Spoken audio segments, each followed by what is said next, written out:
La belle vie, la belle vie, la belle vie. Alors j'ai toujours... on constate que c'est mal cadré, mais c'est pas grave. L'essentiel est de voir les livres. L'essentiel, c'est les livres. Et aujourd'hui, nous allons aller du côté du spiritisme dans les livres avec une très très belle publication qui s'appelle donc Allan Kardec, Revue Spirit de 1858. Très très belle édition que j'avais eu l'avantage de connaître lors du dernier salon du livre. Une fois, ils avaient eu un stand et c'était super sympa parce qu'ils reproduisent, voilà, je présente la petite revue, ils reproduisent la revue Spirit telle qu'elle était parue, sauf qu'évidemment c'est en version, on voit, c'est en belle version moderne. C'est pas un facsimilé, ils ont retapé le texte.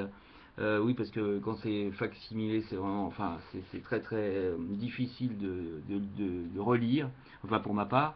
Et là, on voit que ça a été retapé, donc c'est super sympa parce qu'on voit évidemment, on a l'impression que c'est Allan Kardec qui te propose. Et là, on est en 1858, le temps n'a pas bougé. Voilà. Donc là, revue Spirit, journal d'études psychologiques, c'est évidemment, ça t'est offert, hein, contenant le récit des manifestations matérielles ou intelligentes des esprits, apparitions, évocations, etc., ainsi que toutes les nouvelles relatives au spiritisme, l'enseignement des esprits sur les choses du monde visible et du monde invisible, sur les sciences, la morale, l'immortalité de l'âme, la nature de l'homme et son avenir, l'histoire du spiritisme dans l'Antiquité, ses rapports avec le magnétisme et le somnambulisme, l'explication des légendes et croyances populaires, de la mythologie de tous les peuples, etc., publié donc sous la direction de Allan Kardec.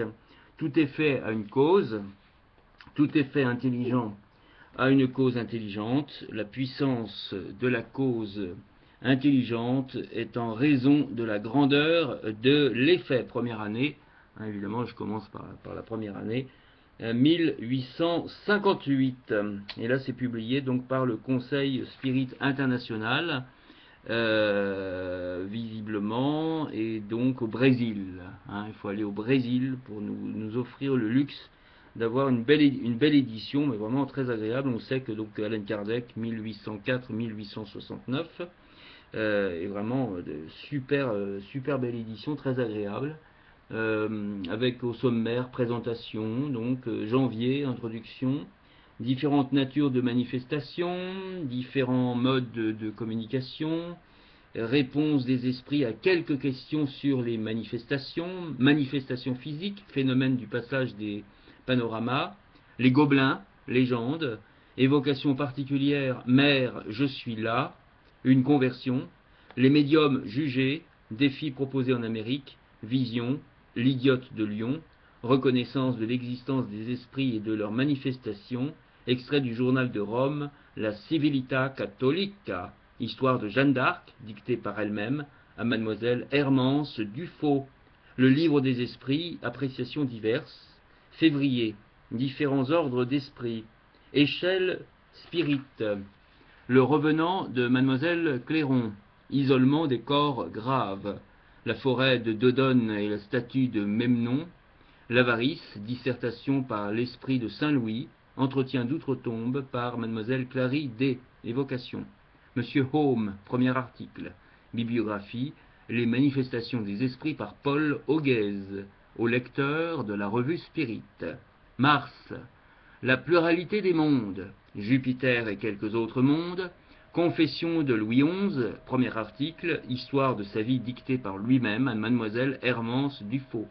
La fatalité et les pressentiments, instructions données par Saint Louis, utilité de certaines évocations particulières, entretien familier d'outre-tombe, l'assassin le maire, la reine d'Oude, le docteur Xavier sur diverses questions psychophysiologiques, Monsieur Home, deuxième article, le magnétisme et le spiritisme. Avril, période psychologique, le spiritisme chez les druides, l'évocation des esprits en Abyssinie, entretien familier d'outre-tombe, Bernard Palissy, Mehemet Ali, Monsieur Home, troisième article, variété. Mai, et oui, donc on voit que c'est toute la revue, hein, finalement, de toute l'année 1858, etc., etc. Évidemment, C'est évidemment laborieux de lire tout le sommaire, mais pour les personnes non-voyantes, en l'occurrence, ça peut permettre évidemment de savoir de quoi ça parle, quel est le genre d'article, et avec ici évidemment présentation de l'éditeur. Périodique mensuel, la revue Spirit, journal d'études psychologiques, a circulé pour la première fois à Paris le 1er janvier 1858 et a été publié sous la responsabilité directe d'Allan Kardec jusqu'à sa désincarnation le 31 mars 1869, date après laquelle elle a été administrée par ses continuateurs jusqu'à nos jours. Allan Kardec l'a transformée en une sorte de tribune libre dans laquelle il sondait la réaction des hommes et l'impression des esprits sur certains sujets, encore hypothétiques ou mal compris, en attendant leur confirmation par le critère de la concordance et de l'universalité de l'enseignement des esprits. D'innombrables chapitres des livres de base de la codification, intégralement ou après de petites modifications, sont venus au jour par le biais de la revue Spirit, etc., etc. Donc là, bon, on présente évidemment, et on signale qu'évidemment, la publication de ce volume, reproduction intégrale de l'édition française de 1858, est archivée à la Bibliothèque nationale de France, voilà, de Paris. Enfin, c'est pareil, BNF. Et donc est à l'initiative du Conseil Spirit International. Voilà, donc ça c'est très intéressant. Petite note, on sait que on l'a à la BNF, donc bah voilà, ça c'est intéressant parce qu'on sait que du coup, t'es pas obligé d'aller au Brésil pour obtenir ça. Tu peux éventuellement avoir les choses, si on souhaite évidemment enregistrer ou composer une version sonore. On n'est pas obligé d'attendre le salon du livre pour avoir cette chance d'avoir ce livre. Voilà. Donc voilà, c'était la petite présentation du jour pour nos amis, évidemment, le cercle notamment d'Allan Kardec sur Facebook. À bientôt pour de nouvelles aventures Spirit.